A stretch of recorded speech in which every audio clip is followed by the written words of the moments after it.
அனைவருக்கும் வணக்கம். UGTRB mathematics exam மெத்தடா ஒரு இம்பார்ட்டன்ட் ப்ராப்ளம் பார்க்க போகிறோம். ஸோ இது வந்து என்னுடைய டெஸ்ட் பேஸ் சீரீஸில் கேட்ட முக்கியமான problem number 41. Limit n tends to infinity nth root of 2 power n plus 3 power n.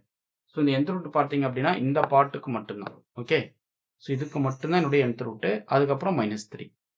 Okay, so இது எப்படி சால்வ் பண்ணலாம் அப்படின்னு பாருங்களேன். இதுக்கு ஆப்ஷன் வந்து A0, B1, C3, D does not exist. Okay, இப்போ limit sum extends to a f plus g அப்படி இருக்குன்னு வச்சுக்கோங்களா. இது எப்படி எழுதலாம்? Limit extends to a f plus limit extends to a gன்னு எழுதிக்கலாம். கரெக்டுங்களா? ஸோ லிமிட் அடிஷன் ஆஃப் லிமிட்டை வந்து ஸ்ப்ளிட் பண்ணிக்கலாம். சம் ஆஃப் லிமிட்ஸா லிமிட் ஆஃப் சம் வந்து சம் ஆஃப் லிமிட்ஸாக எழுதியிருக்கு. ஓகே, ஸோ அப்போ நான் என்ன பண்ண போகிறேன்னா, இது ஒரு ஃபங்க்ஷன், இது ஒரு ஃபங்க்ஷனாக இருக்கு. அப்போ இது கொடுங்க, limit n tends to infinity. இந்த பார்ட்டுக்கு மட்டும் கொடுத்தீங்கன்னா nth root of 2 power n plus 3 power n minus limit n tends to infinity 3ன்னு வந்து நிற்கும். ஓகே, ஸோ ஜஸ்ட் என்ன பண்ணுறேன் அப்படின்னா, இதில் இருந்து 3 power n காமன் பண்ணுறேன். அப்படின்னா ஆகும் limit n tends to infinity 3 power n whole power 1 by n into square root nth root of 2 by 3 whole power n plus 1 வரும். கரெக்டுங்களா? ஏன்னா 3 பவர் என்ன காமனாக எடுத்திருக்கேன். இது கான்ஸ்டன்ட் வேல்யூக்கு லிமிட் எடுத்தால் வேல்யூ என்ன கிடைக்கும்? நமக்கு 3 தான் கிடைக்கும். ஸோ இந்த என்ன கட் ஆகிடும். அப்போ என்ன கிடைக்கும்? 3 times limit n tends to infinity nth root of 2 by 3 whole power n plus 1. அதுக்கப்புறம் இந்த இடத்துல -3 இருக்கும். ஓகேங்களா? இப்போ இந்த லிமிட் இருக்கு இல்லைங்களா, இந்த லிமிட்டோட வேல்யூ வந்து 1. ஏன்னா 2 by 3 அது வேல்யூ பார்த்தீங்கன்னா lies between 0 to 1. கரெக்டா? அப்போ limit n tends to infinity 2 by 3 whole power n பார்த்தீங்க அப்படின்னா goes to 0. பிகாஸ் ஒரு தேரம் இருக்கு, 0 less than a less than 1 இருந்தால் a power n வந்து 0க்கு போகும், n tends to infinity இருக்கிறச்ச. ஓகே, ஸோ அப்போ இந்த பார்ட் வந்து உங்களுக்கு வந்து converges to 0. அப்போ ரிமைனிங் போர்ஷன் வந்து 1 தான் வரும். அப்போ 3 into 1 minus 3ன்னு வரும். ஸோ அப்போ 3 minus 3 வேல்யூ பார்த்தீங்கன்னா 0. ஸோ அப்போ இந்த லிமிட்டோட வேல்யூ பார்த்தீங்கன்னா நமக்கு என்ன தெரியும்? ஃபைனலாக 0ன்னு தெரியுது. ஓகே, ஸோ எப்பவுமே நீங்கள் என்ன பண்ணுறீங்க அப்படின்னா, இப்படி nth ரூட்டுக்குள்ளே எதனா ஒரு வேல்யூ கொடுத்தாங்க அப்படின்னா அதனுடைய மேக்ஸிமம் வேல்யூவை வெளியே எடுத்துருங்க.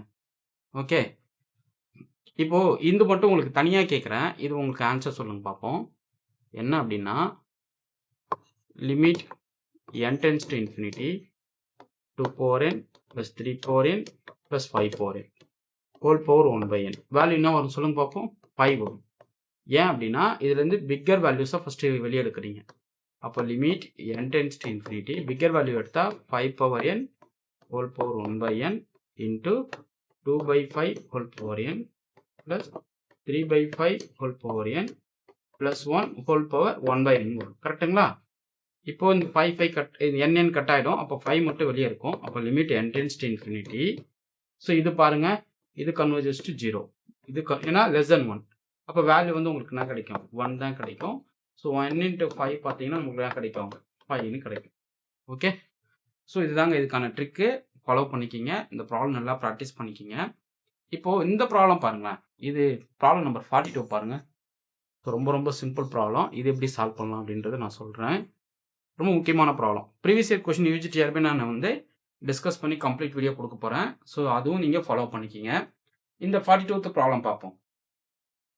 For an equal to n over n plus minus 1 whole power n. Find the supremum of an. Okay, so ஏனுடைய சுப்ரீமம் நீங்கள் கண்டுபிடிக்கணும். ஜஸ்ட் நான் என்ன பண்ணுறேன் அப்படின்னா, இப்படி வந்து ஒரு ஆசிலேட் டேர்ம் கொடுத்துட்டாவே -1 whole power n ஃபார்மேட்டில் வந்துட்டாவே ஃபஸ்ட்டு ஆட் டேர்ம் தனியாக ஈவன் டேர்ம் தனியாக எடுங்க. ஸோ ஆட்னஸ் யூஸ் பண்ண போகிறீங்க, அதே போல் ஈவன் கேஸ் யூஸ் பண்ண போகிறீங்க. ஈவன். ஓகே, ஸோ இப்போ ஆடில் வந்து பார்த்தீங்க அப்படின்னா இந்த டேர்ம் என்ன ஆகும்? a2n plus 1 வந்து ஜஸ்ட் ஆடாக யூஸ் பண்ணிங்கன்னா n divided by n minus 1ன்னு வருமா பாருங்கள். n வந்து ஆட் கேஸ்க்கு. ஸோ இது வந்து n is odd. இங்கே n ஆட்னா 2n plus 1 தான் நீங்கள் சப்ஸ்டிட் பண்ணுறீங்கன்னு அர்த்தம். Okay, n is odd. Okay, so இப்போ இதுலேருந்து என்ன பண்ணீங்கன்னா என்ன கேன்சல் அவுட் பண்ணுறீங்க அப்படின்னா 1 minus 1 by 1 by n வரும். Limit n tends to infinity கொடுத்தீங்கன்னா வேல்யூ எங்கே போகும் 1க்கு போகும். ஏன்னா இது வந்து உங்களுக்கு 1/∞ 0 1 - 0 1 வந்துடும். ஸோ 1 - 1/0 ஸோ வேல்யூ வந்து 1. ஸோ ஆட் கேஸில் வேல்யூ வந்து 1. இப்போ ஈவன் கேஸ் கொடுக்குறேன் அப்படின்னா என்ன நடக்கும் n divided by n plus 1 ஆகிடும். ஏன்னா இங்கே -1 ஹோல் பவர் n ஈவன்றதால் +1 ஆகிடும். இப்போ இதுக்கு லிமிட் எடுங்க. Limit n tends to infinity. So என்ன காம்பனேட் பண்ணுறீங்க 1/1 + 1/n வரப்போகுது. அதுக்கும் 1 தான். ஸோ ஜென்ரலாக இந்த சீக்வன்ஸ் வந்து கன்வர்ஜஸ் டு 1 தான். ஏன்னா ஒரு சீக்வன்ஸ் கன்வர்ஜ் ஆகுது அப்படின்னா அதனுடைய ஆட் சீக்வன்ஸ் எடுக்கிறீங்க, அதனுடைய ஈவன் சீக்வன்ஸ் எடுக்கிறீங்க. ரெண்டுத்தோட லிமிட் செக் பண்ணுறீங்க. வேல்யூ வந்து சேமாக போச்சுன்னா அந்த சீக்வன்ஸ் கன்வர்ஜஸ் டு 1. அப்போ ஒன்ஸ் சீக்வன்ஸ் கன்வர்ஜஸ் டு 1னா அப்போ லிமிட் சுப்ரீமம் யார் 1 தான். ஸோ பார்த்தீங்கன்னா ஆப்ஷன் ஏ கரெக்ட். இப்படி தான் இந்த ப்ராப்ளத்தை நீங்கள் அப்ரோச் பண்ணணும். ஓகே. ஸோ இப்போ நான் இந்த ப்ராப்ளத்துக்கு உங்களுக்கு லிமிட் சுப்ரீமம் இன்ஃபிரிமம் கேட்குறேன். -1 ஹோல் பவர் n. இதனுடைய லிமிட் சுப்ரீமம் என்ன இன்ஃபிரிமம் என்ன? லிமிட் சுப்ரீமம் தனியாக சொல்லணும், லிமிட் இன்ஃபிரிமம் தனியாக சொல்லணும். ஓகே. உங்கள் ஆன்சரை கமெண்ட் பண்ணுங்கள். Okay fine. உங்களுக்கு இந்த வீடியோ பிடிச்சிருந்தா லைக் பண்ணுங்க, கமெண்ட் பண்ணுங்கள், உங்கள் ஃப்ரெண்ட்ஸுக்கு ஷேர் பண்ணுங்கள். தேங்க்யூ.